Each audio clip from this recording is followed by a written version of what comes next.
तो आज हम शुरू करते हैं क्लास 12 की केमिकल काइनेटिक्स रासायनिक बलगत की, जिसमें पहले कुछ लेक्चर हो चुके हैं। आज का लेक्चर हमारा है अभिक्रिया की आणविकता और अभिक्रिया की कोटि में अंतर। इन दोनों के बारे में पहले भी डिस्कस हो चुका है, पहले के लेक्चर आप देखेंगे उसमें इन दोनों चीज़ों को डिटेल्स बताया गया है। आज उसमें हम डिफरेंसेस देखेंगे और यह differences class 12 board exam UP board exam में हर साल लगभग पूछा ही जाता है, तो इसको बहुत ध्यान से देखना है। चलिए देखते हैं आणविकता क्या होती है, किसी भी अभिक्रिया की आणविकता क्या होती है। बेसिकली आपको ये पढ़ाया, जब पिछला इंट्रोडक्शन आप देखेंगे तो उसमें आपको मैंने ये बताया है कि अभिकारक जो प्रोडक्ट बनाते हैं, उत्पाद बनाते हैं, उसमें क्या होता है कि अभिकारक के मॉलिक्यूल्स अणु, आयन या परमाणु आपस में क्या करते हैं, टक्कर करते हैं। तो पहला बात हम यहीं से लिखते हैं, आणविकता क्या होती है। यह अभिकारक यानी कि क्रियाकारी स्पेसीज, और इस क्रियाकारी स्पेसीज या अभिकारक में कौन आ सकता है, परमाणु आ सकता है, अणु आ सकता है, आयन आ सकता है। ये इनकी वो संख्या जो रासायनिक परिवर्तन के लिए क्या करते हैं, टकराते हैं।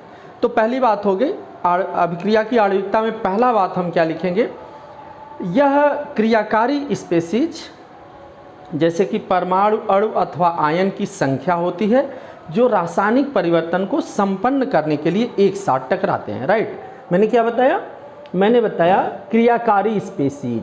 जरा ध्यान से देखना क्या मैं कह रहा हूँ, क्रियाकारी स्पेसीज है। क्रियाकारी स्पेसीज में क्या क्या चीज़ें आ सकती हैं, क्रियाकारी स्पेसीज में या तो परमाणु, फिर क्या हो सकता है अणु, या फिर क्या हो सकता है, या आयन। यही क्या करते हैं, अभिक्रिया को संपन्न कराने के लिए एक साथ टकराते हैं।